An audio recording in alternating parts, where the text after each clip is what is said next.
This week, Iran voted in an early presidential election, prompted by the death last month of President Ebrahim Raisi in a helicopter crash. As is the case with all Iranian presidential elections, it was not an entirely open contest. A body called the Guardian Council winnows candidates down to those who will broadly meet the approval of Supreme Leader Ayatollah Ali Khamenei and or provide a plausible simulacra of opposition without much risk that they'll actually win or anything. A new Iranian president probably won't make, or be allowed to make, that much difference to Iran's foreign policy, which is largely the remit of the supreme leader. But the prospect of a new Iranian president is nevertheless a reasonable cue for a wider look at Iran's foreign policy, which for one reason or another continues to consume headlines and the energies of friend and foe alike. For all that, Iran enjoys positioning itself as an anti-imperialist bastion, defending the Middle East from the predations of the United States. Iran has assembled itself quite the Middle Eastern empire. Iran supports, sponsors, equips and or instructs the Lebanese militia Hezbollah, the Palestinian militia Hamas and the Houthi rebels of Yemen. To some degree or another, Iran has suborned the governments of Iraq and Syria. It has conducted a long shadow war with Israel, which broke into the open in April when, in response to Israel's bombing of Iran's embassy compound in Damascus, Iran launched an ineffectual barrage of missiles. What does Iran actually want? How fond are the Arab nations of their self-appointed protector? And is there the slightest chance that a new president could attempt a new direction? This is the Foreign Desk. The majority of Iranians, they've shown in protests, waves and waves of protests, that they don't want this regime anymore, that they want change, and they want to have a freer, better world. And many people think that maybe a turning point could happen with a change of leadership after Mr. Khamenei. I think some of the core ideologies of the regime will be there, but if there's ever going to be any meaningful change, that may be a moment. Many of the people in these countries are also suffering. You've seen protests in Lebanon, you've seen protests in Iraq, in Syria famously. So Iran is kind of seen as that foreign influence that puts up these governments that the people in these countries are suffering from. So I would answer that most people don't buy Iran's attempts to put itself there as a benevolent influence in the region, and they sort of see past that. If there had been a bigger escalation, you would have seen at the time Hezbollah, for instance, firing missiles and rockets on Israel. What's interesting is that back then in April, when you had that escalation with Iran, Hezbollah was quiet. So I think if we had to imagine a scenario of future escalation, you would see Iran relying even more on those proxies to put Israel on pressure from different fronts.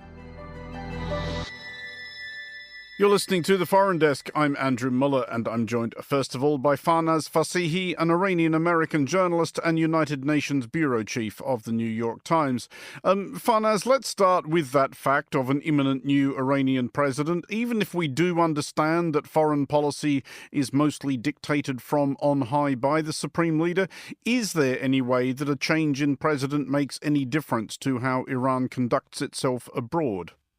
As you said, key decisions are made by the supreme leader, Ayatollah Khamenei. But if past is precedent, we can see that different administrations in Iran have made some difference in the way that Iran engages with the world, particularly the way it engages with the West, the United States, Europe.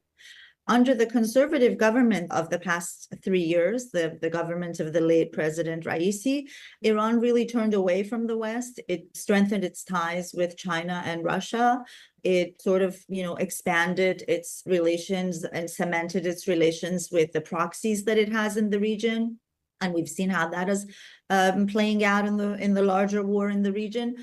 So while the president or the administration or cabinet doesn't make key decisions, they do have some influence. They do have some say, because you had one kind of a reformist president who wanted to open Iran, go sign a nuclear deal, and a hardliner came, and basically a lot of those negotiations took a back burner.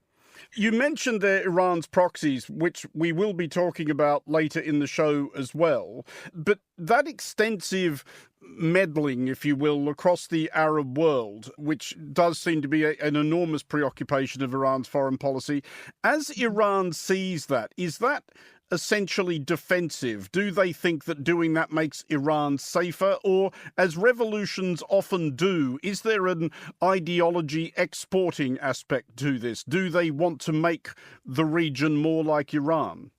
I think initially in the early years of the revolution, they had a vision to export the revolution and the ideology. But I think over the past 45 years, that the leaders of Iran have a much more pragmatic view of that idea and really look at the way that this network of proxies works from Yemen to Lebanon to Iraq and Syria as their forward defense. They feel like they have a forward defense in the region. They don't have to fight Israel, which is really their main enemy. They define it as their main enemy, and to some extent the US.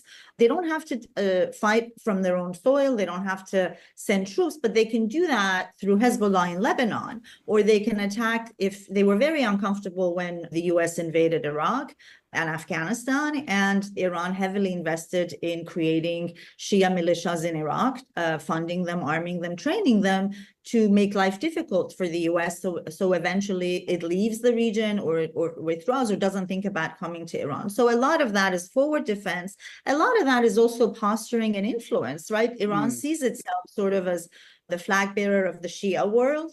It wants to have influence and power, and it likes it when Iran is a player in any major thing that's happening in the region. They feel like this shows that they are powerful and strong. I mean, it's an even bleaker, more cynical analysis of what Iran does in the Middle East, but is there also maybe an aspect of Iran's foreign policy that wants to create chaos, that wants to create uncertainty, because they understand that chaos in the Middle East has a way of sucking in its two great enemies, Israel and the United States, consuming their time, consuming their energy, consuming their money, and causing enormous domestic political difficulties? It really depends on, they don't have a uniform policy. It really depends on the situation. If we look at, like I mentioned, the US's occupation in Iraq the first year or presence, of course, they wanted to cause chaos, they wanted to cause instability and make life difficult for the American soldiers. If you look at the post-October 7 Hamas terrorist attack on Israel and how it has played out, Iran definitely has sort of helped mobilize these network of proxies to open fronts against Israel, right? I mean, to create what the Houthis are doing in the Red Sea, the way they're disrupting global shipping right now. So they like to say that, look, if you meddle in the region, if it's US or if Israel or whatever, we have the means to drag you into a broader war or create so much chaos that eventually you would lead. I mean, they say that our goal is a ceasefire in Gaza and all these fronts will stop whenever, there's a ceasefire between Israel and Hamas in Gaza. But I mean, just look at the way that this has all played out. Look at the political pressure that the situation has put on the US, for example, on the Biden administration, on the shipping costs globally. All of this is part of Iran's playbook. And depending on the situation, they kind of go up and go down and take the volume up or down. We came into this discussing whether or not a new president would make any difference to Iran's foreign policy. And obviously, as you were explaining, it is the supreme leader who does tend to direct foreign policy. The Ayatollah Ali Khamenei, whatever he may think himself, cannot live forever. He will at some point be replaced. Popular wisdom was that it was supposed to be the late President Raisi. We don't know who is being lined up as a successor now, but whoever it is it possible that could change anything? Or is it more likely that as long as Iran remains an Islamic republic, a product of the 1979 revolution, it's probably going to have a fairly fixed view of the world? I I think that no, I think the question of succession is a very important and very sensitive topic in Iran. As you mentioned, Ayatollah Khamenei is 85 years old, and there is already within the circles of power discussions and debates about who would replace him. Before Mr. Raisi died, he was one of the front contenders. So is Mr. Khamenei's son Mojtaba, who's a cleric and is very involved in sort of the running the day-to-day affairs of his father's office. Now, that's not a very good look. I think there's a lot of opposition from within the clerical establishment that this, we had a revolution to replace the monarchy, and now this is going to look like monarchy again, where, the prince is going to take over. So there's resistance to the idea of his son, definitely. After Raisi's death, now we have elections on that. There's no clear picture has emerged on who might be among the contenders. But many analysts in Iran, and even some outside Iran, think that Iran society is very dynamic. The majority of Iranians, they've shown in protests, waves and waves of protests, that they don't want this regime anymore, that they want change, that young people are very plugged in with the world through social media, satellites, and they want to have a freer, better world. They're not that those revolutionaries are now getting older, and it's also like a minority. So they can't really sustain this level of crackdowns and violence long term. And many people think that maybe a turning point in the way that the regime deals with its own people domestically or with the world could happen with a change of leadership after Mr. Khamenei. I think some of the core ideologies of the regime will be there, but people think that if there's ever going to be any meaningful change, that may be a moment. Farnaz, thank you. That was Farnaz Fassihi reporting for the New York Times from the United Nations. You're listening to The Foreign Desk. This is The Foreign Desk on Monocle Radio. It is a bleak irony that the United States wears so much criticism for interfering in the Middle East when it is at least arguable that Iran does more of it in more places without seeming to attract half the rage directed by Arab nations at the US. But how accurate is that impression? Well, I'm joined now here in the studio by Dr. Renad Mansour, Senior Research Fellow and Project Director of the Iraq Initiative at Chatham House. Renad, I'll start with a question which has often intrigued me when I've reported from some of the Arab countries we're going to talk about, which is everybody I've spoken to seems well aware of the degree to which Iran is meddling in the internal affairs of various Arab countries. Why isn't that more obviously unpopular? Well, there has been significant pushback on Iran's influence, particularly in Iraq. For example, there have been protests for many years now, but also in parts of Lebanon, of course, and in Syria. You've seen anti-Iranian sentiment. I think, if you speak to Iranians, one of the biggest issues that they have is, yes, they're looking for military, economic, political influence in these countries, but the ideological is also very important. There's a reason why Iran stresses the Israel point and sort of wants to become that champion of the Palestinians is because Iran is a Persian Shia country predominantly in an Arab region that is looking to have influence over. And so that common enemy of Israel or American imperialism becomes really important for Iran as it tries to maintain some popularity and legitimacy amongst these populations, especially those where the governments are beginning to normalize relationships with Israel in the Gulf and elsewhere. So Iran has to navigate a very difficult balancing act, trying to become very powerful, trying to become very influential over these governments in Iraq, Syria, and Lebanon, but not to get too much pushback by the local audience. But just to follow that up, Renad, is there any, positive view of the Iranian influence among the peoples of these Arab countries? Is it liked, is it admired, respected? Do people at least thank it for whatever Iran thinks it's contributed? I think that depends. In a large part, keep in mind that many of the people in these countries are also suffering. And you've seen protests in Lebanon, you've seen protests in Iraq, in Syria famously, an uprising against the regime that was backed by Iran. So Iran is kind of seen as that foreign sort of agent, that foreign influence that puts up these governments that the people in these countries are suffering from. And so Iran is equated as a supporter of corruption in the region, a supporter of the sort of move towards authoritarianism in many of these countries.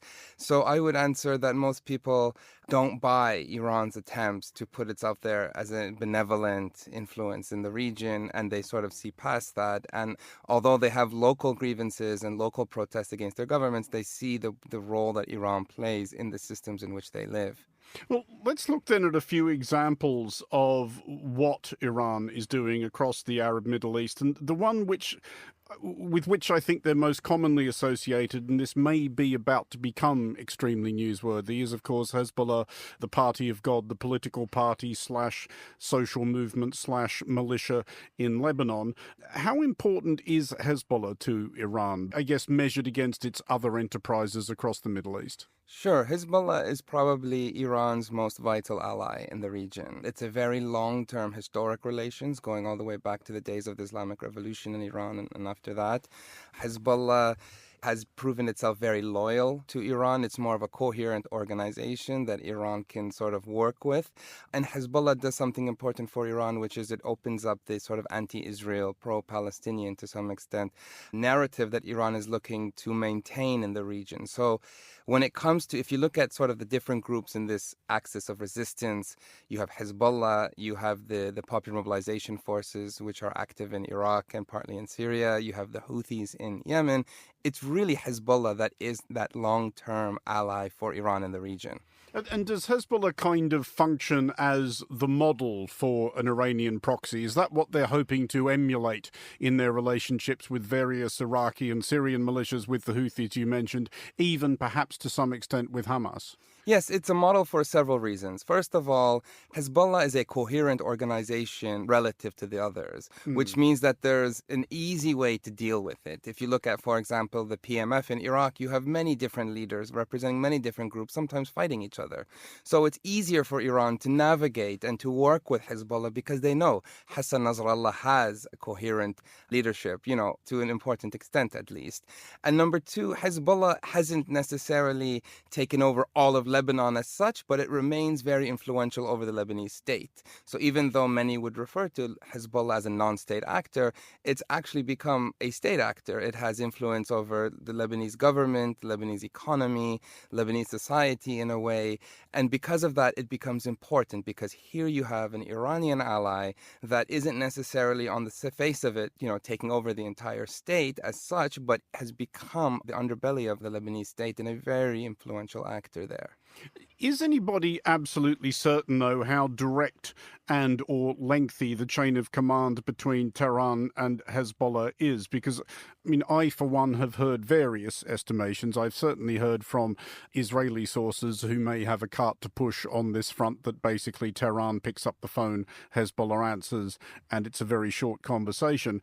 And granted that it goes back some way, but I did spend some time with Hezbollah in Lebanon in the early 2000s, up to and including meeting the Deputy Secretary General Sheikh Naim Qassem, and possibly as just a matter of professional pride, they bristled rather obviously at any suggestions that they were mere puppets of Tehran.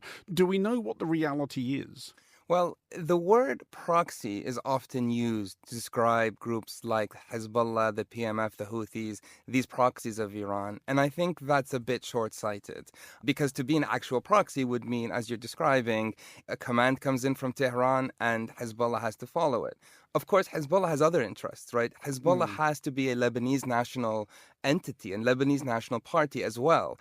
And sometimes an Iranian command might go against or contradict a domestic priority. And we've seen that at times. Hezbollah, for example, was very wary of entering the Syrian civil war in the early days. It was only after a few years where it sort of went into Syria, largely because the domestic context was pushing Hezbollah not to go into Syria. Eventually it did. So obviously, I guess what you can say is it's almost like we're talking about degrees of proxiness. And so it's constant negotiations, constant bargaining between Iran and its so-called proxies, which need to make a decision based both on national interest, domestic interest, but also that kind of transnational element that Iran supports it with.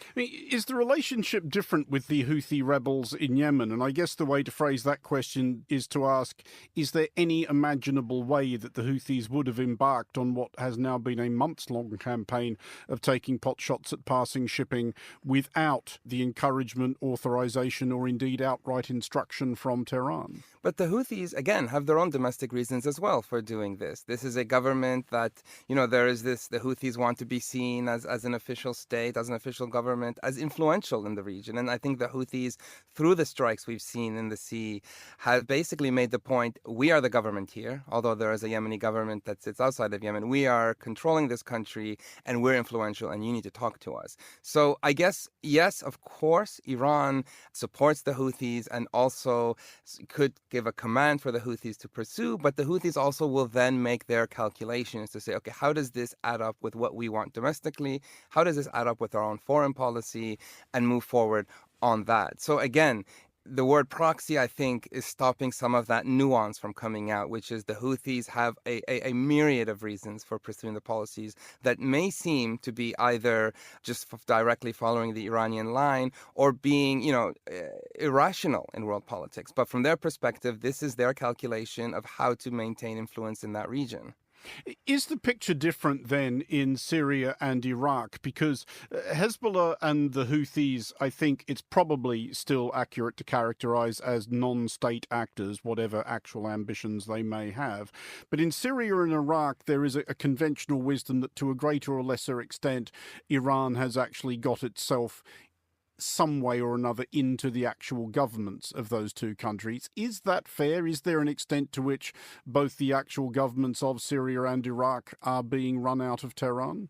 Well, again, it's this nuance, who are those that are in these governments? Of course, I would want to point out, first of all, that probably Iraq is the biggest weak spot or blind spot for Iran right now for several reasons. One, we go back to this conversation of Iran's legitimacy in the region, and Iraq has been the place where many, many Iraqis have for, almost a decade now been protesting against Iranian influence. In fact, a very famous protest slogan says, Iran out, out.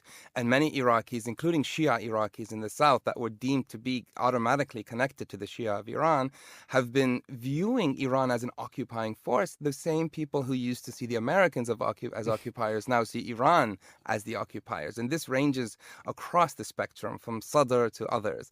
So Iran's influence in a country like Iraq has to sort of understand and navigate that the society is moving against it. But Iran has had influence in both the state and non-state. And what it does, it balances many different groups against each other. Iran is guided by a very brutal 8-year war with Iraq. And its number one priority is that Iraq... This was the one back in the 1980s. In the 1980s, from 1980 to 1988. And so after 2003, Iran's number one priority in Iraq has been never can there be a strong man ruling Baghdad again. So Iran is happy when you have multiple groups, each kind of competing with each other, not being completely destable. I think the ISIS experience showed that Iran can't go too far on this. Iraq needs to be somewhat stable, but not too strong to ever pose a threat. And unlike any of the other countries we're talking about, Iraq is on the border of Iran. They share a very long border. And so when you have an insurgent group like ISIS, that becomes a very direct national security threat for Iran. So to answer your question, Iran's ability to navigate the state and non-state spaces, to work with both state and non-state actors, to influence business, private sector, but also bureaucrats, local council people, religious leaders, media channels, all of these are different tactics in which Iran is able ultimately to gain influence over the leaders of countries like Iraq and Syria. I mean, the Bashar al-Assad regime was on the back foot and almost, fell because of the uprising and the protests. But it was, Iran and then ultimately Russia that came to support that regime. And so the regime is, of course, now indebted to Iran to a large extent. But on the subject of Iraq in particular, and just as a closing thought, because I would have assumed that what with one thing and another, the people of Iraq would by now be extremely sensitive about the thought that they were being occupied, colonized, having their own country run by outside interests, given the last 20 years in particular. Have there been significant political voices in Iraq that have been able to make mileage and attract a following to the whole Iranians go home sentiment? So many of the leaders, even Shia leaders, have put that out there. You've seen a lot more Iraqi nationalism coming out. So, when we think of the early years of the war in 2003, we heard there was a lot of sectarianism, Sunnism, Shiism. A lot of the leaders now in Iraq are stressing that they are nationalist leaders. And what they're saying there is we don't let anyone control us. And so even if you look at someone like the populist cleric Muqtada Sadr, leader of a Shia militia, comes up in sort of sectarian war, he has become very openly anti-Iran and has said Iraq has to be our priority and we're all Iraqis, and has pushed against Iran. Other groups, even within the Popular Mobilization Forces, which is this para sort of military organization of many different armed groups and militias very close to Iran, but some of their leaders have also realized if they want to be an Iraqi leader, if they want support from a domestic audience, they can't be seen as puppets of Iran, because no Iraqi wants their leadership to be governed or controlled as puppets of Iran. And I think this is a reality that they're having to deal with. Renad Mansour from Chatham House, thank you very much for joining us. This is the Foreign Desk.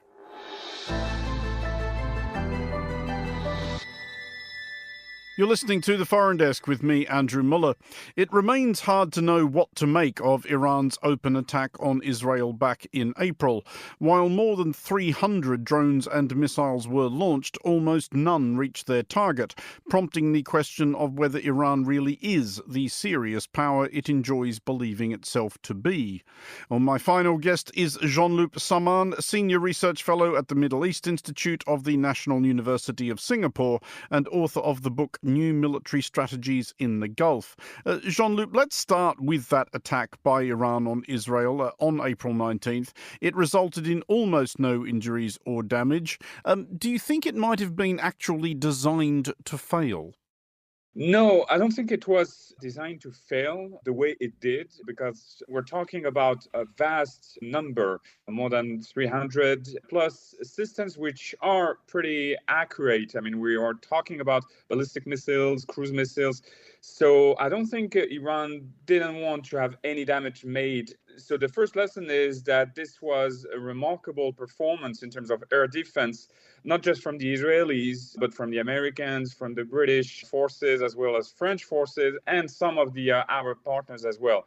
So Iran, I would say, definitely wanted to inflict some damages, not big damages, but still something that would be painful for the Israelis. I just want to pick up on that thing of them not wanting to inflict big damage, because that is obviously a risk you do run when you go about launching especially cruise and ballistic missiles at people. And if Iran had caused such substantial damage that Israel was obliged to meaningfully respond, would Iran have had a follow-up? Was there a plan B? Well, that is difficult to know, because that is highly speculative. But what we can imagine from past policies is that Iran so far has relied on an indirect approach towards Israel. By that, I mean that Iran relies heavily on proxies, so non-state actors such as Hezbollah in Lebanon, the Houthis in Yemen, or Hamas and the Islamic Jihad in Gaza. So what you could imagine is that if there had been a bigger escalation, you would have seen at the time Hezbollah, for instance, firing missiles and rockets on Israel. What's interesting is that this is what's happening now. Hezbollah is firing rockets on Israel. But back then in April, when you had that escalation with Iran, Hezbollah was quiet. So I think if we had to imagine a scenario of future escalation, you would see Iran relying even more on those proxies to put Israel on pressure from different fronts. You mentioned there the air defenses and the Israeli partners that brought down that Iranian missile barrage and stopped it from doing very much damage. But Did that demonstrate a fundamental weakness of Iran, that it can't overwhelm Israel's air defense, or does it have something in reserve? Could it overwhelm Iron Dome and all of Israel's other defenses if it really wanted to?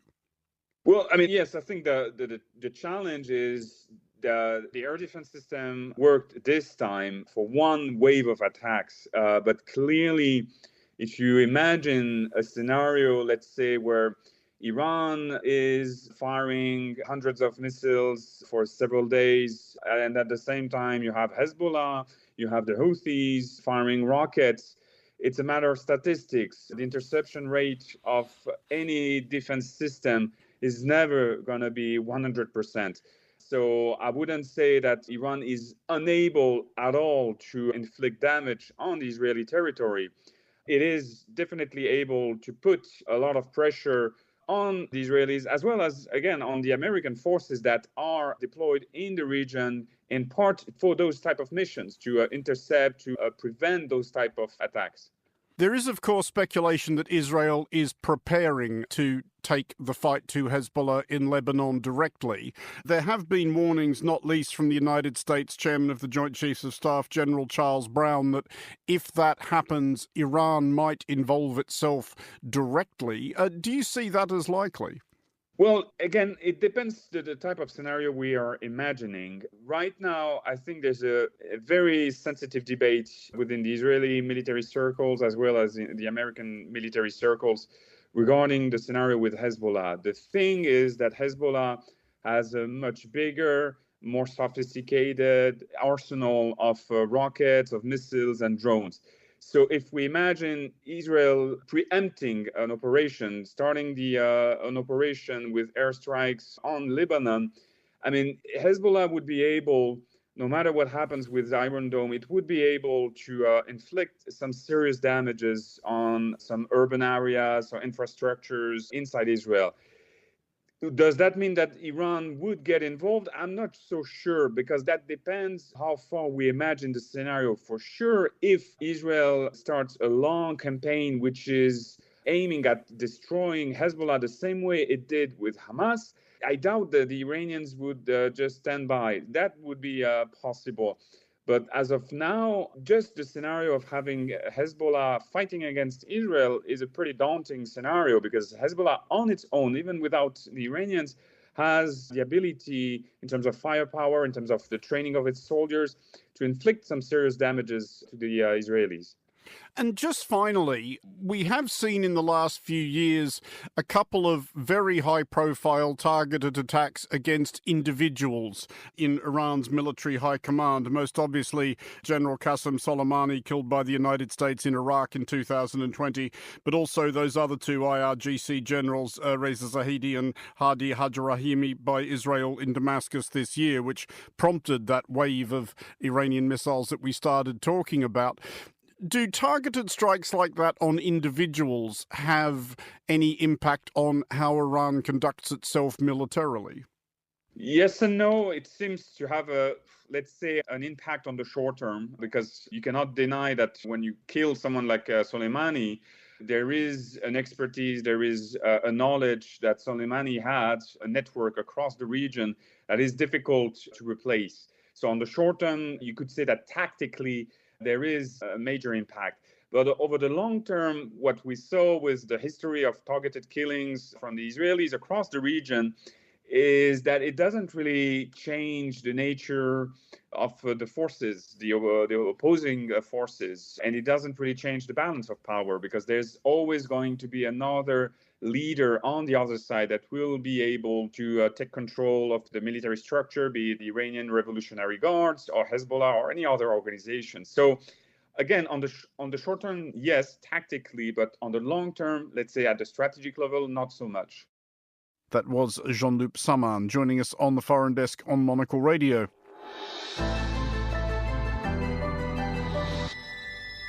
That's it for this episode of The Foreign Desk. We'll be back next week, and look out for The Foreign Desk Explainer, available every Wednesday.